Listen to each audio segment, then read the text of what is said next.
안녕하십니까. 김종상의 정치인문학입니다.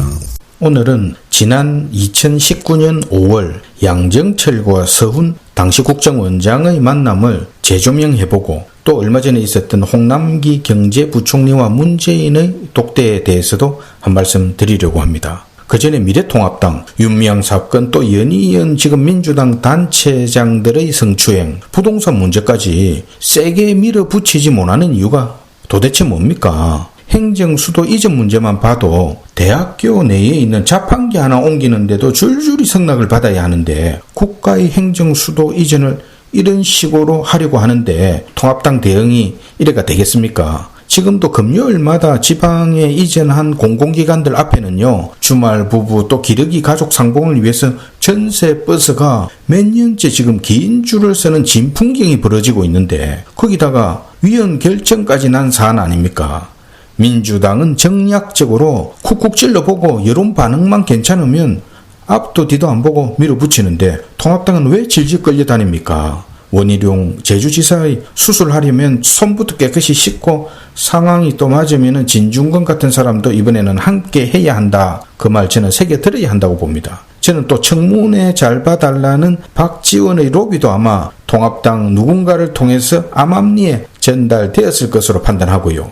그건 그렇고 양정철과 서훈, 문재인 최측근 양정철 민주연구원 원장이 강남의 한 한정식 집에서 서훈 당시 국정원장 만난 거 기억하십니까? 당시 야당은 국정원 총선 개입이 떠오른다면서 논평은 냈지만은 밥값 누가 냈나 또 택시비 누가 냈나 변죽만 울리면서 끝났습니다. 그런데 지금 총선 무효 소송들 또 사전투표 조작 의혹, 선관위의 민간인 불법 사찰 의혹 등 불법 선거 증거들이 속속 나오는 예사롭지 않은 상황이 전개되고 있는데요. 저는 양정철과 서훈 만남을 다시 주목합니다. 1억 개가 넘는 댓글 조작을 했던 드루킹 사건도 사실로 드러났고 디지털 범죄는 감쪽 같다는 게 전문가들의 공통된 의견입니다. 서훈 국정원장은 양정철을 만난 뒤에 또 금년 2월 18일에는 선거를 불과 2달 남짓 앞두고 문재인과 독대도 합니다. 이때도 남북 문제 조율 또 올림픽 단일팀 문제 이런 걸 의논했다고 보도되었는데 남북 문제가 이슈가 될 때는 통상 통일부 장관이 배석을 한다는데요. 서훈만 독대를 했습니다. 총선이 코앞이었고 또 당시 코로나 사태로 국민들이 외국인 입국을 막아달라는 청와대 청원이 73만 명을 넘어서는 등 민심이 심상치 않았는데요. 총선 얘기가 없었겠습니까?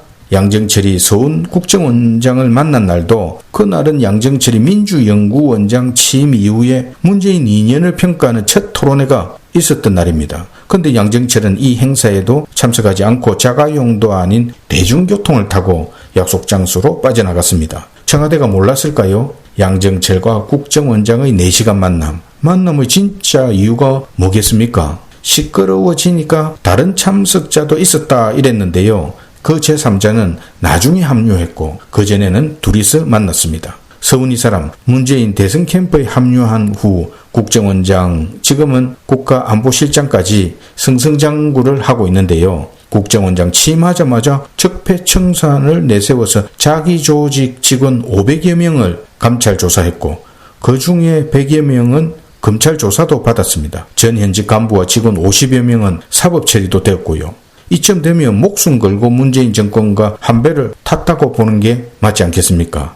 저는 서훈과 양정철 해동, 또 서훈과 문재인 독대, 지난 총선과 또 지금 문제가 되고 있는 총선 불법 선거 또 조작 의혹, 그 연관성까지 다시 면밀히 분석해봐야 한다 이렇게 판단을 합니다. 그리고 저는 오늘 비슷한 차원의 얘기를 하나 더 하려고 하는데요. 홍남기 부총리가 이번에는 또 문재인과 90분간 비공개 독대를 했습니다. 역시 경제 상황과 내년 예산안 편성 방향에 대해 보고했다 이렇게 보도가 되었는데 진짜 독대 목적이 그거였겠습니까? 홍남기 부총리는 우리 경제가 주요 선진국에 비해 가장 양호하고 또 곧 반등할 거다 이런 보고를 했는데 한국은행은 2분기 경제성장률이 마이너스 3.3%로 외환위기 이후에 22년 만에 최악이라고 발표했고 또 한 다른 조사는 조사 대상 39개 나라 중에 우리나라 가계부채가 가장 많다는 조사도 했습니다. 이날 문재인 대통령이 경제부총리에게 정부가 추진하려는 뉴딜 사업 민자 유치펀드에 국민 참여 메시지도 냈는데요. 우리 국민들 조국 정경심 펀드 또 라임 사태 등으로 펀드 하면 이가 갈리는데 국민들을 또 볼모로 엮어서 정권과 생사를 같이 하게 만들자는 겁니까? 또 기술력 있는 스타트업이 납품 실적 부족으로 조달 시장에서 배제되지 않도록 속도감 있게 진행하라 이런 지시도 했는데요. 얼마 전 코로나 사태를 핑계로 수의 계약할 수 있게 했는데 저는 그 후속 조치 아닌가, 특정 업체를 위한 메시지 아닌가 이런 의심도 합니다.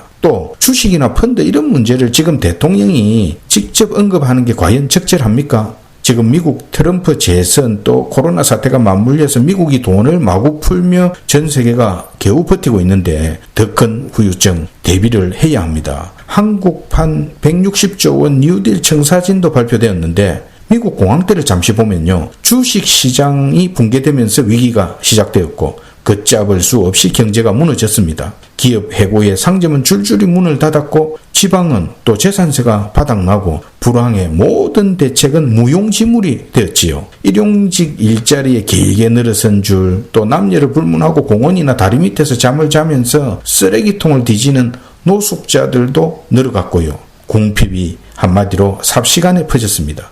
경계해야 합니다. 여러분은 혹시 불타는 플랫폼이라는 말 들어보셨습니까? 불타는 가판이라고도 하는데요. 1988년 북해의 한 석유시 추선 화재 사고에서 유래한 용어입니다. 당시 가판 위에서 우물쭈물하던 사람들은 다 죽었고 과감하게 차가운 바다로 뛰어든 사람만 살아남았습니다. 절체절명의 위기와 혁신 기회가 지금 미래통합당 앞에 저는 놓여 있다고 봅니다. 정치문학 김종상이었습니다. Ich troll nicht, und wenn das Herz